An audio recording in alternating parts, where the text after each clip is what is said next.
Hello, my name is Leroy Pyle. I'm a police officer in San Jose, California.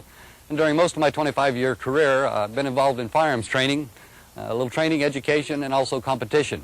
As a result, I've also gotten involved with private citizens using firearms, a lot of safety, schools, and a lot of competition.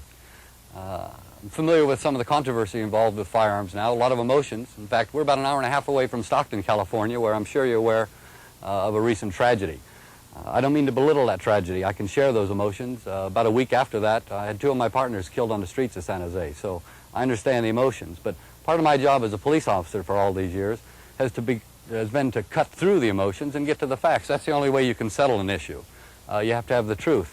I'd like to share a little bit of the facts with you because I honestly feel that some of the emotions here have impaired any ability to make a good judgment. I have some firearms available that I'd like to show you.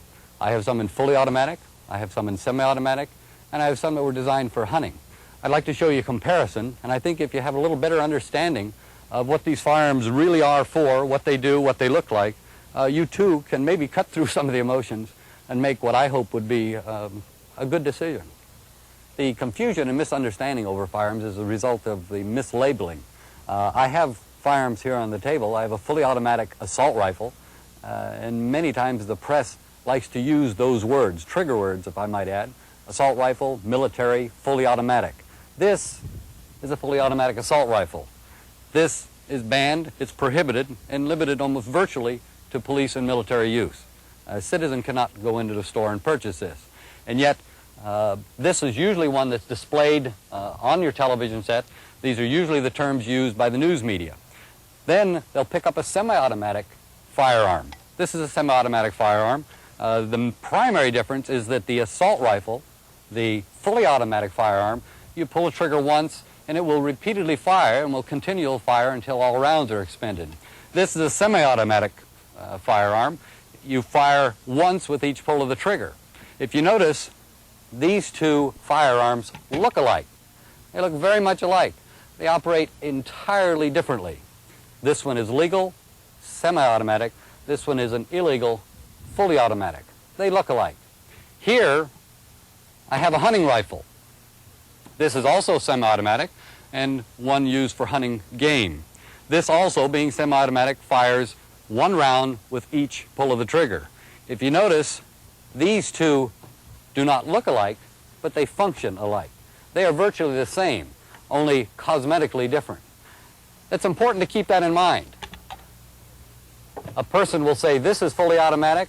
The uninformed, most of the time the press, will refer to this as a fully automatic assault rifle and this as a fully automatic assault rifle. Please, by definition, this is the assault rifle. This is the only one that's fully automatic. It's prohibited for purchase in the United States except by police and law enforcement. Let me show you exactly what I mean. I've got my hearing protection here. We'll take these firearms out and I'll shoot them one at a time and you can see for yourself just exactly how they operate and exactly how they're alike in some ways and very different in other ways. This is the fully automatic firearm. It's an AK-47. Primary feature is with one pull of the trigger, it will fire repeatedly.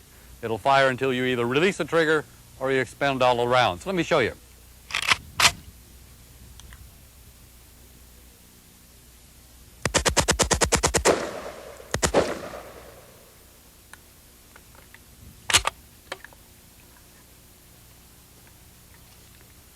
This is a semi-automatic firearm. A look-alike, but very much different.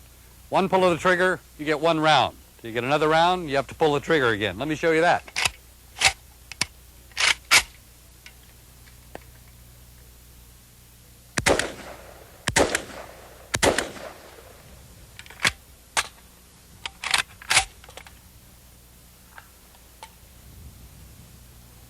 This too is a semi-automatic.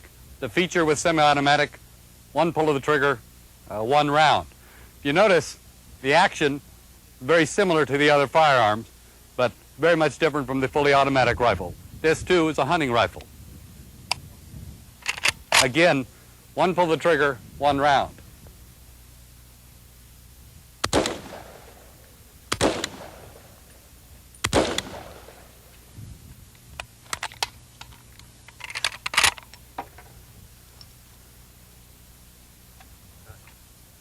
A semi-automatic is just that, semi-automatic. One pull of the trigger, one round. That's a technology that's over 100 years old. If you ban that technology, you ban about 20 million firearms. Let's take a little closer look at them. This is the semi-automatic technology I referred to. You notice cosmetically there is a difference, but if you get to the working parts, the actual action, they're identical. In fact, let me show you just exactly how identical. This is the military look-alike. If you take off a cover, the working part compared to this hunting rifle, take off the cover, and the working parts are identical. Again, semi-automatic technology. One pull of the trigger, one round. Entirely different from the military fully automatic assault rifles. I'd like to show you how a simple cosmetic change could lend to the confusion in this attempt to try to define something as an assault rifle. This is a very popular, very common semi-automatic rifle. It's in a very popular and common caliber, that's caliber .223. I'd like you to watch while I just change the looks and see if you can't see how it might get a little confusing.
As you can see, just changing from wood to plastic makes a big difference in its appearance and probably would even change a person's opinion.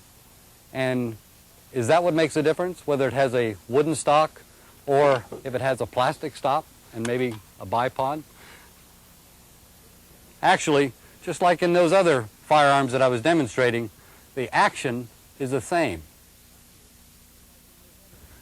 The semi-automatic mechanism is common to millions of firearms, not just the rifle. I'm sure any of you shoot trap or skeet, you know that semi-automatic shotgun is very, very popular. For home defense or for target practice, the semi-automatic pistol is very, very popular. In fact, much more popular nowadays than the revolver is. Terms like assault rifle are hard to define. I don't know what an assault rifle is. I doubt very much if a member of BATF could tell you exactly what an assault rifle is. Any type of legislation that's framed and drafted in relation to assault, what we're referring to here this morning is assault or paramilitary type weapons, there will be an inherent difficulty in drafting this. And the difficulty is that it's going to be very hard to draw a clear distinction between what we have as an assault type rifle and a semi-automatic sporting weapon. The assault weapon has a very menacing appearance to it. But this gun, technologically, as far as how it fires, is pretty much the same as a sporting semi-automatic rifle, with the exception that this firearm has an exotic type appearance to it. Put a standard type stock on it and remove the bayonet mount, it would also even have the appearance of a sporting type weapon. Frequently hear reference to the fact that a semi-automatic rifle can be easily converted to fully automatic. That's not true. Why? Because these military-style assault weapons of today are not easily and readily convertible without extensive knowledge and modifications to the weapon and or a substitution of available parts. Now, in my 12 years within the unit, considering the enormous amount of firearms that we have taken into custody, and that's over 50,000, I would say, and these including the ones from the hardcore gangs, and from the drug dealers, our unit has never, ever had one AK-47 converted, one Ruger Mini-14 converted, an H&K 9193 never converted, an AR-180 never converted. So this media blitz of many of these assault weapons or supposedly military-style weapons are being converted to full automatic is not true. So millions of law-abiding citizens own this semi-automatic technology. It would really be a shame if you legislated against that technology, and it would be really sad if that legislation was as a result of just some confusion and misunderstanding, and especially by mislabeling. I hope I've been able to help you with some of this information.